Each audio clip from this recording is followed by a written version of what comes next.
You can't see it, but the cat's on the table again. He wants this plant. See? He can't have it. Oh my God.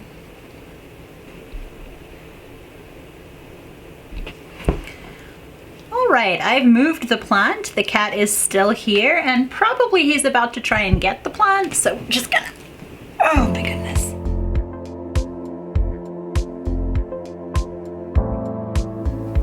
Hey everybody, welcome back. This is part 2 of my DIY Valentine's Day reading, relationship reading spread. This video is going to talk a little bit about how to use the spread that I talked about in my previous video. I'll link the previous video in the description. Otherwise, let's just get into it and pull some cards. Okay, so I'm going to show you a picture of the spread that I use and talk you through it. This is a spread that I came up with, and spread use generally is a little bit debated within the tarot community. Some people swear by using spreads, other people really don't like them. I tend to find that the go-to spreads that you see in tarot guidebooks, the Celtic Cross and things like that, have a kind of finite use. They can be helpful, but for the most part, not so much. So take what you like from this and leave the rest. Okay, so the cards that I'm using today are the Star Power deck from Six Sad Girls on Instagram. They have a website and Etsy shop, and I'll link that in the video description. Beautiful cards, great deck. So let's talk through the sample reading that I did to give you a sense of how you might interpret cards in a relationship reading. And we really pulled some gnarly cards in this sample reading. So the card that came up for the strength in the relationship, the energy that works between the two people we're talking about, is the King of Pentacles. People often struggle to interpret pentacles when they come up in relationship readings, because when we do a reading for our crush or our loved one, we're kind of expecting to see cup cards. Cup cards are the default in the tarot when you're talking about relationships and emotions. So when a pentacle comes out, people can be a little bit confused. However, I think pentacles are a really great sign in relationship readings because they're the earth element in the tarot. They talk about stability and foundational energy and value. They talk about material provision.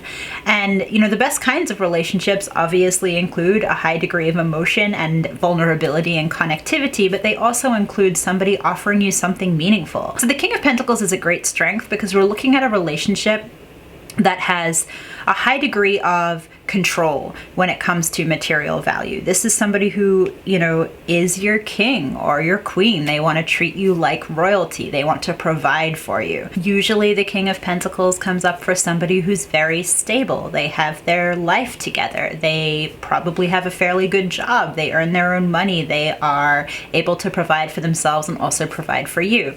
So seeing that as a strength between two people is a wonderful thing. Pentacles, I think, are great. Obviously, not all Pentacle cards are wonderful. There are one or two that are a little bit more dicey, but when they come up in a relationship reading, I want you to think of that as the day-to-day with this person. What are they providing that is tangible and meaningful? How are they showing up for you? What are they doing? How are they making your routine and your schedule and your day-to-day life easier? The card that came up as a challenge in the relationship is the Knight of Swords. Now, swords in the tarot talk about your intellect and your thinking brain. They also deal with conflict and communication, kind of direct communication rather than emotionally volatile communication. There's an element of sort of bluntness that comes with the swords, and that's why they're associated with conflict. So when we see a Knight of Swords coming up as a challenge in a relationship, it is a little bit of a red flag. You're talking about somebody who struggles to be open, who struggles to kind of call a spade in a way that allows the relationship to move forward. Knights are about movement. They're about, you know, transition from one state to another. And so when we see a Knight of Swords as a challenge, we're seeing someone who's pretty held back when it comes to communicating directly. They can say all the right things, they can waffle around emotionally, but when it comes to, say, committing, or when it comes to being clear about what they want from the relationship, that's where they're going to struggle. And as a result, the relationship may move slowly or sluggishly. The sample card for what's in this person's heart, how they're feeling, is the World in reverse. And this is fun because we get to talk about reversals in relationship readings. Just about every single reader I've ever spoken to has a different way of conceptualizing a reversal, but to me it means energy is stuck. We're not quite in the place that we want to be. It's available, but we're not there. Occasionally it also means the energy is leaving us, but that doesn't really apply in a relationship reading. So the world in reverse talks about the potential for change and transition and completion. And in this case, coming up in the heart position, this is the other person desiring that shift, desiring that change. They want to partner with you, with another human, to level up spiritually. There's this real desire there to have a relationship that is unlike any relationship they've had before. That's the key to the world in the tarot, is this idea of shift and transition. You're done with one part of your life, you're wrapping up all the loose ends very nicely, and you're ready for the next set of karmic lessons. But in the reverse, there's something preventing that. And whenever I see a reversal in a heart section of a relationship reading, it tends to indicate a level of anxiety. This is a really good time in a reading to pull a clarification card to kind of get some context on what the anxiety or fear might be that's preventing this from coming to pass, because any kind of reversal in a relationship reading is an obstacle, it's a roadblock. Given the fact that the Knight of Swords was our major challenge card in this relationship, I think that interacts quite interestingly with the world. I suspect that we have this desire to level up and to be more serious and to be more committed in a relationship, but the Knight of Swords is preventing honest communication, and you need honest communication to have that kind of vulnerable, rewarding, spiritually enlightened connection with another human being. The card that came up in the head section, so what this person is thinking or dwelling on cerebrally, is the Two of Pentacles reversed. And this is a doozy because twos in the tarot do talk about partnership and balance, but the Two of Pentacles is a little bit more like juggling. Upright, it's this idea of having multiple things on your plate at once and kind of making that work, enjoying the chaos, enjoying the division of your attention, really having fun with it. In the reverse, however, it's a high degree of stress when it comes to this sense of juggling responsibilities, juggling parts of your life that are important or valuable. When this card comes up in somebody's head section for a relationship reading, when it comes up for what's on their mind, it's usually because they don't have a lot of space in their life for a relationship. Their heart might be telling them that that's what they want, but pragmatically and in their head, they're like, holy cow, I am way too overwhelmed. I have my job, or I have school, or I have other relationships that are important, and I can't make space in my life right now for somebody else.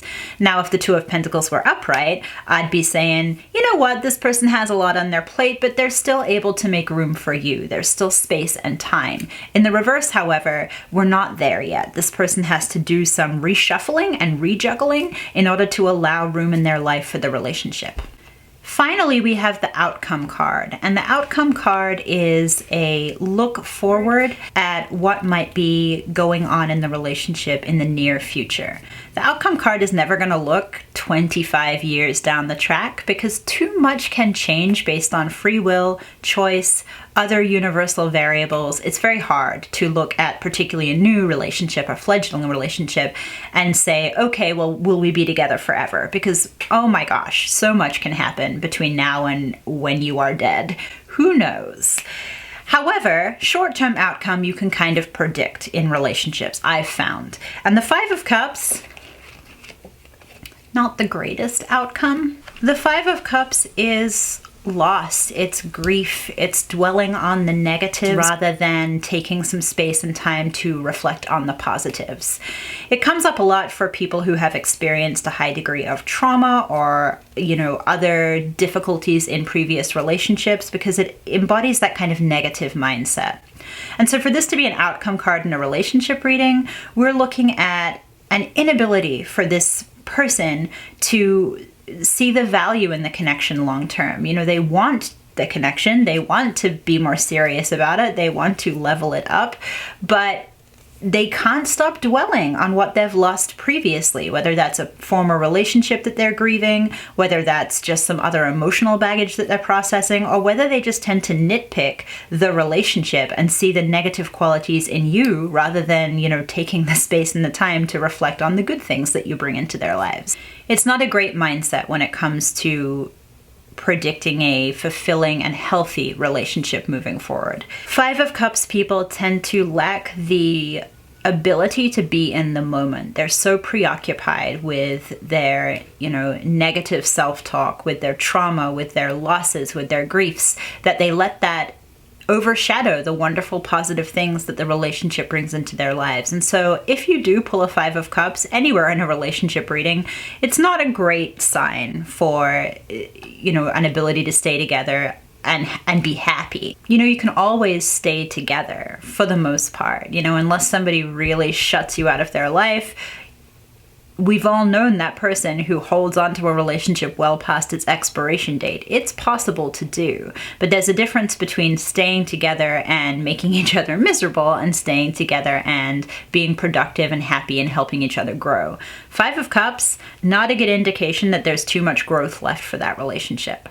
So I hope that was a good example of how to use the spread that I talked about in my previous video. If you've used it, if you've given it a shot, I would love to hear how it went in the comments. And please don't forget to subscribe, don't forget to hit the bell to get notifications when I upload a new video, and feel free to check me out on social media. All of that information is in the video's description. Have a beautiful Valentine's Day, enjoy the rest of your month, and I will talk to you soon.